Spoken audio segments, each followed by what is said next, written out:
寄ってらっしゃい、見てらっしゃい。闇芝居の時間だ。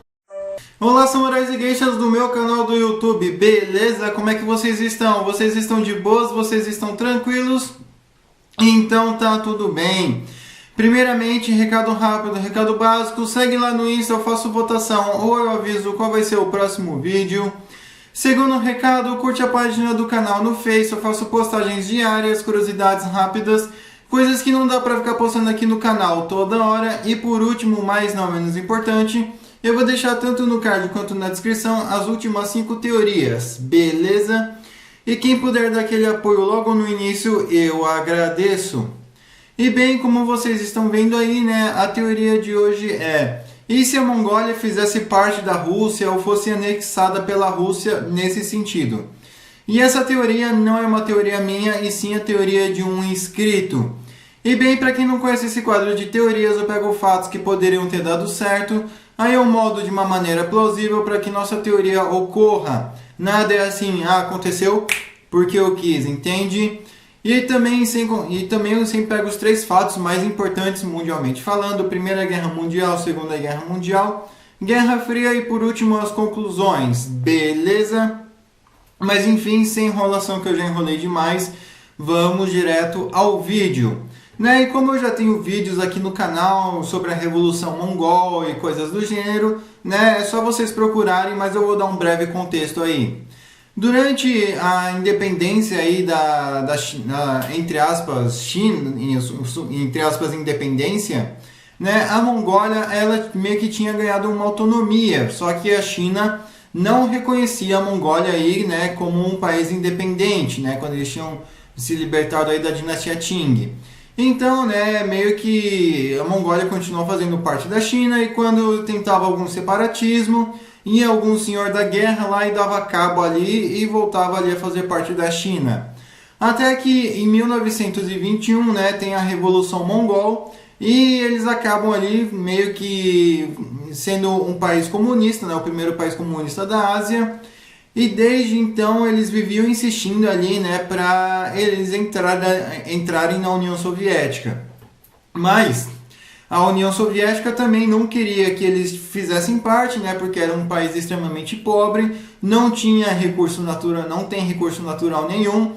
E o principal, né, que seria transformar a Mongólia no estado tampão entre a China e a Rússia, a União Soviética, né? Então ficou assim, a Mongólia sempre ficou assim, né? Nunca fez parte de fato da União Soviética, mas foi um estado tampão ali, e até hoje meio que segue esses status, né? Mesmo não sendo mais um país comunista, e de certa forma ali tendo ali sua independência e autonomia. Mas como é que seria se a Mongólia fizesse parte da Rússia? Quais seriam as consequências? Então vamos retornar para lá. Em 1921, né, a Mongólia tem sua revolução, tal, eles acabam tentando fazer parte da Rússia. Só que nesse período a Rússia ia negar, a União Soviética ia negar, justamente por quê? Por causa do governo do Sun Yat-sen, né, que apesar de ser um governo meio trincado, ainda assim não era um governo totalmente anticomunista, era um governo ali, de certa forma, ali, na minha visão, de uma direita moderada. Né? Então a União Soviética, para evitar uma invasão na China, né, que também, convenhamos, né, eles não estavam muito bem da perna ali, meio que eles poderiam né, pensar, pô, se eles invadirem eu posso perder, né? Então eu duvido muito, né, que a União Soviética acabaria reconhecendo a Mongólia ali, né, ou tentando anexar a Mongólia nesse período do Sun Yat-sen, né? Porém, o que poderia acontecer seria que os senhores da guerra, né, eventualmente aí meio que pudessem tentar meio que apostar uma corrida, né, para ver quem invade a Mongólia e quem reconquista a Mongólia, né? Até porque, convenhamos, isso me deu até uma margem para uma segunda teoria, né? Então, isso meio que poderia fazer com que a União Soviética começasse a meio que, opa, peraí, eles estão querendo correr aqui para ver quem anexa a Mongólia, Então, meio que aos poucos a União Soviética, né, meio que iria invadindo a Mongólia, iria fazendo o mesmo esquema da Ucrânia, pegasse um estado de fronteira, dominasse esse estado. Afinal, era uma vasta área, basicamente um deserto. Então eles iriam indo, anexando e anexando, até que mais ou menos em 1925 ali, né, perto da morte aí do Sun Yat-sen, eles acabam anexando a Mongólia totalmente aí, de fato, a União Soviética. Então isso faria, né, com que ainda assim existissem hostilidades entre autoridades soviéticas e senhores da guerra, mas em 1926 quem está no poder é exatamente Chiang Kai-shek. Então, Chiang Kai-shek, né, ele poderia ver essa anexação soviética como uma anexação ao território chinês, né, como, né, uma anexação ilegal a uma parte da China.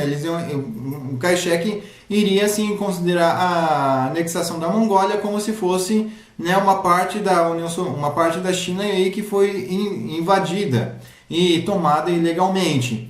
Então, sim, eles poderiam. O que aconteceria seria o quê? O Kai-shek, né, provavelmente sim, colocaria alguns soldados ali na fronteira, contando aí também com uma certa, entre aspas, né, ajuda de senhores da guerra. E o que o Kai-shek faria seria basicamente, né, correr ali para tomar Xinjiang o quanto antes, né, porque se eles invadiram a Mongólia, eles podem invadir a Manchúria, a Mongólia interior, e ao mesmo tempo invadir ali Xinjiang, tanto da Mongólia quanto do próprio Cazaquistão. Então o Kai-shek iria sair correndo, né, para tomar ali e reafirmar as posições ali em Xinjiang, e isso basicamente, né, durante a Guerra Civil Chinesa. Então meio que estaria uma pancadaria generalizada.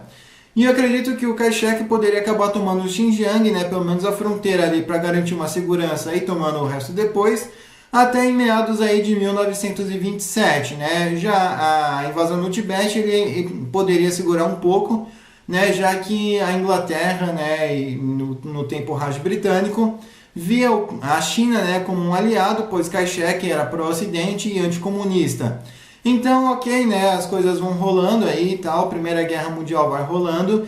Então, apesar das hostilidades e talvez até mesmo uma eventual troca de tiros na fronteira, né, mesmo que o Kuomintang não diretamente com seus soldados, mas sim meio que com os senhores da guerra, né, fazendo eles como uma espécie aí de mercenários, né? Afinal, se eles ganham, a China ganha. Se eles perdem, opa, peraí, eu não tenho nada a ver com isso. Então, basicamente seria nesse sentido. Provavelmente o Kai-shek sim usaria alguns senhores da guerra ali, né, como mercenário, como uma espécie aí de milícia. E beleza, né? Ok, o Japão invade, né? As coisas meio que dão uma acalmada na fronteira, pois a prioridade seria outra. Ao mesmo tempo em que a União Soviética e a China teriam o mesmo inimigo em comum, né? Que era o Japão, por causa que já estava ocupando a Manchúria. Ok. Segunda Guerra Mundial termina nós não vamos alterar o final da Guerra Civil Chinesa, mas ao mesmo tempo, né?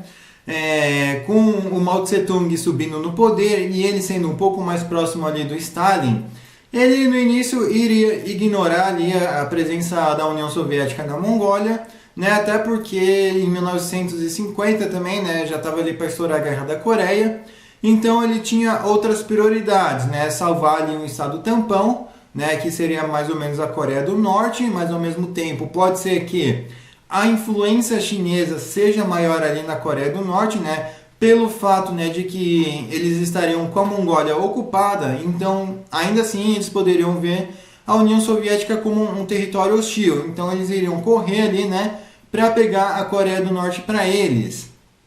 E depois aí do final da Guerra das Coreias, né, quando o Stalin vai de base, né, e isso meio que poderia fazer uma reivindicação ali, né, da China sobre o território mongol, falando que não reconheceu formalmente, que nem o governo anterior reconheceu. Então a questão não seria nem tanto Taiwan, mas seria sim a Mongólia, né, porque Taiwan não era uma ameaça direta naquele momento, né, se for comparar o tamanho de Taiwan com o tamanho da Mongólia, né, pô, não faz nem sentido. Então meio que a China poderia sim acabar clamando ali pela Mongólia. Mas afinal, né, qual seria a utilidade da Mongólia para a União Soviética? Já que é um país com 3 milhões de pessoas, talvez até menos naquela época, não tem recurso natural, não tem saída para o mar e é vazio. Simples. O fato de ser vazio poderia fazer com que a União Soviética usasse a Mongólia como campo de testes, né? Seja como campo de teste para míssil, para tiro, para bomba, para tanques, treinamento militar, principalmente ali na fronteira, né? Então meio que isso faria basicamente um estado de treino, né? Seria basicamente um país ali só para a União Soviética treinar todo o exército deles, já que teriam pouca infraestrutura, as pessoas ali eram mais nômades, então não teria muita infraestrutura, muita urbanização ali para eles acabarem atingindo, né, mesmo que sem querer. Então, a partir desse momento, né, a União Soviética sim teria uma utilidade para a Mongólia, ser basicamente um campo de testes e um campo de treino, enfim, né? E agora, retornando aí, eu acredito que com Nikita Khrushchev aí sim as coisas poderiam ficar um pouco mais hostis, né? Poderia sim ter uma certa troca de tiros aí do exército regular chinês com o exército regular soviético de fronteira. E qual seria a propaganda ali, né, para a Mongólia não querer voltar para a China ou não querer ser independente, né? Os soviéticos poderiam falar que, olha, os chineses vão dominar a Mongólia, vão proibir vocês de usar o próprio idioma, o que a União Soviética já ia estar fazendo, né? O que fez, na verdade, né? Ia colocar basicamente o russo ali como idioma principal e aos poucos ali dando cabo ali do idioma mongol e da escrita mongol também. Então, né, meio que as coisas poderiam acabar dificultando ali, né, na questão da culturalização, na questão cultural da Mongólia. E ainda mais colocando pavor aí no medo anti-China. Então, lógico, né, que muitos mongóis também, né, poderiam meio que tentar fazer algum tipo de resistência, mas nesse momento não seria nada bom para eles, né, porque seria facilmente contido. E também a Mongólia não é um lugar aí que dá para você se esconder para fazer um ataque de guerrilha. Qualquer avião que passa já consegue identificar sua posição. Então, meio que, ok, né, as coisas iam seguir de modo hostil. Eu acredito que durante a Revolução Cultural Chinesa, nos anos 60, aí que o bicho ia pegar, né, porque a China poderia sim acabar mandando algumas milícias ali para a Mongólia, né, poderia tentar espalhar, mesmo que indiretamente ou até mesmo diretamente, o maoísmo, né, na intenção de fazer com que os mongóis acabem se rebelando, mas, né, seria fortemente reprimidos. A China, não, aliás, minto, né, o Ocidente ia ver isso e ia só estar comendo pipoca, mas ao mesmo tempo ia estar extremamente preocupado, né, porque naquele tempo a União Soviética e a China já dispunham aí de bombas nucleares, então por mais que independente quem que se exploda literalmente para o Ocidente, o mundo ia sofrer. Então provavelmente sim, as fronteiras iam ser extremamente tensas ali naquele momento. Então meio que a China iria meio que tentar ignorar Taiwan, né, ou então tratar Taiwan como um assunto secundário. E a Mongólia ali seria o risco, né, porque novamente aí poderia invadir a Manchúria, Xinjiang e até mesmo a Mongólia interior, né? Que vai que os mongóis aí soviéticos meio que tentassem passar ali ou vem ali para a Mongólia interior e coisa e tal. Isso me deu até uma outra teoria. Eu consegui 2 teorias fazendo uma teoria. Então, beleza, né? Eu acredito que a partir dos anos 70, 80 as coisas iriam começar a diminuir, né? E as tensões iriam também aumentar, mas internamente, não externamente. Então, já na questão da Mongólia em si, eu acredito que os protestos poderiam começar a vir, né? Eles começaram a tentar reivindicar separatismo, independência, coisas do gênero. Aí, beleza. 89 aí, eles até que vão poder meio que, entre aspas, desfrutar de uma certa independência, né? Afinal, a União Soviética caiu, trocou os governos e tal.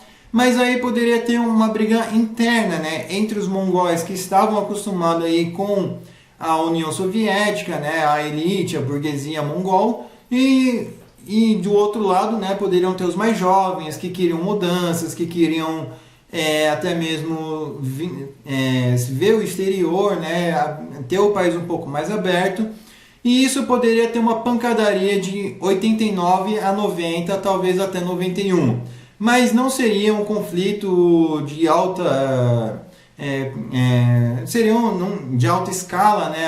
Algo constante, seria mais basicamente um conflito ali de baixa escala, eventualmente explode uma delegacia, prende uns guerrilheiros, pipipi, popopô, né?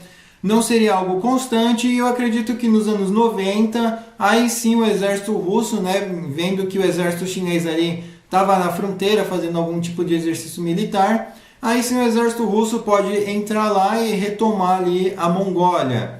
E meio que, ok, né, nos anos 90 as coisas iam ficar meio tensas, porque eu acredito que só a partir dos anos 80, né, que a China poderia assinar formalmente, né, basicamente o Deng Xiaoping, um reconhecimento aí da Mongólia fazendo parte aí da União Soviética, né? Então meio que isso poderia sim acontecer só nos anos 70, já nos anos 90 poderia sim rolar briga internas por mais autonomia dentro do país, né? E a União Soviética e a Rússia, né? Já nesse caso, meio que poderia já meio que, opa, beleza, vamos dar uma certa autonomia, não queremos uma outra Chechênia, né? E até porque não ia ter como. Qualquer tipo de protesto ia ser rapidamente reprimido. Então, beleza, né? Eu acredito que a Rússia ainda ia continuar usando a Mongólia, né, como um campo de treino militar, né? E ainda mais poderia, nos tempos atuais, colocar mercenários, né, para ficar vigiando a fronteira com a China. Por mais que tivesse boas relações, nunca se sabe, né? Nunca se sabe. E já que a Mongólia é um país extremo com uma vasta fronteira e com uma baixa população, né? Então meio que as coisas poderiam sim, né? O Wagner Group aí, ou algum outro tipo de grupo de mercenários, ou da Sibéria, Buriácia, Tuva, coisas do gênero, né, poderiam sim acabar ficando ali na fronteira com a Mongólia, né, até também por uma questão aí de identificação cultural, uma semelhança cultural. Mas, novamente, né, a Mongólia aí continuaria sendo campos de testes, campos de treino, né, porque mesmo que a Rússia ainda tivesse a Mongólia, eles ainda iriam estar de olho na Ucrânia, né, isso já adiantando aí para os tempos atuais. Por quê? Porque se a Mongólia é o dobro da Ucrânia. Simples, a Mongólia pode ser o dobro da Ucrânia, mas não tem uma identificação cultural com a Rússia, não faz fronteira com a OTAN, né? Por mais que a China também não seja um país bonzinho, ainda assim não é tão ameaçadora quanto a OTAN, literalmente falando, né? Então sim, né, a Rússia ainda ia continuar tentando pegar a Ucrânia, mesmo com a Mongólia. E quem sabe, né, a Mongólia poderia, tipo, de certa forma, sei lá, mandar pessoas ali para ser bucha, ou então os prisioneiros de guerra da Ucrânia serem transferidos ali para a Mongólia, né, justamente porque está longe da Rússia, né, longe da Rússia, né, vai estar dentro da Rússia, mas o que eu quis dizer é que vai estar longe de Moscou, né, não vai ter a chance dos ucranianos falarem mongol, né, para tentar se disfarçar no meio da população, né, como por exemplo, um prisioneiro escapou, ok, vou falar russo, meter do louco aqui, né, e vazar, ninguém me viu, ninguém sabe quem eu sou russo, né, então se eles ficassem presos, né, provavelmente sim, seria na Mongólia. E vocês devem estar pensando, tá, mas por que não prende na Sibéria, né? Justamente pelo fato, né, de que a Sibéria, nesse caso, até que poderia sim ser vantajoso, mas ao mesmo tempo ia estar cheio de outros presos, né? Então poderia juntar com preso político, poderia juntar com preso aqui, preso ali, intelectual, né? E acabar formando mais alguma coisinha aí, e já diferente aí de ter uma prisão ali na Mongólia, no meio do nada, né, sem pessoas conhecidas, sem que essas pessoas de certa forma falem russo, ou então eles não iriam se parecer com a população da Mongólia, o que seria muito mais fácil de encontrar, né, caso tivesse algum prisioneiro de guerra fugindo, e também, né, seria basicamente, né, que eles não teriam para onde fugir, Porque se eles fossem para a China iria, prender aqui, mandar de volta ali para Moscou. Se eles fossem para Vladivostok, também iriam ser presos. Então a Mongólia poderia ser um bom campo aí de prisioneiros de guerra, principalmente aí em relação a países europeus, né? E já a Sibéria mesmo seria apenas reservada ali para presos políticos, né? Porque quando você tem um braço armado, você não tem quem pensa. E quando você só tem quem pensa, você não tem quem age. Mas quando você tem quem pensa e quem age, e esses dois te odeiam, aí é um perigo. Então, sim, seria interessante, né, uma prisão só para militares no meio da Mongólia, tá dentro da Rússia, tá valendo. E uma outra prisão ali só para presos políticos, né, a Sibéria, né, já que, né, seria muito mais difícil um político, né, tentar sobreviver, ter um treinamento mínimo, do que um militar ali que já está acostumado ali e tal, né, enfim. Beleza? Eu estou deixando a thumb aí, né, para quem quiser usar. Modéstia à parte, ficou muito boa. E eu espero que vocês tenham gostado, né? Não se esqueça de comentar aqui o que vocês acharam dessa teoria. Comentem aí a teoria de vocês também. Eu demoro, mas eu faço. Não se esqueça, né, de ver tanto as teorias tanto do card quanto da descrição. Me sigam nas minhas outras redes sociais, né? Eu vou estar deixando aqui na descrição. É muito importante e interessante. Quem puder dar aquele apoio, eu agradeço. Beleza? Enfim, passe esse vídeo para um amigo seu, para uma amiga sua, como a pessoa se identifica. Falou e fui!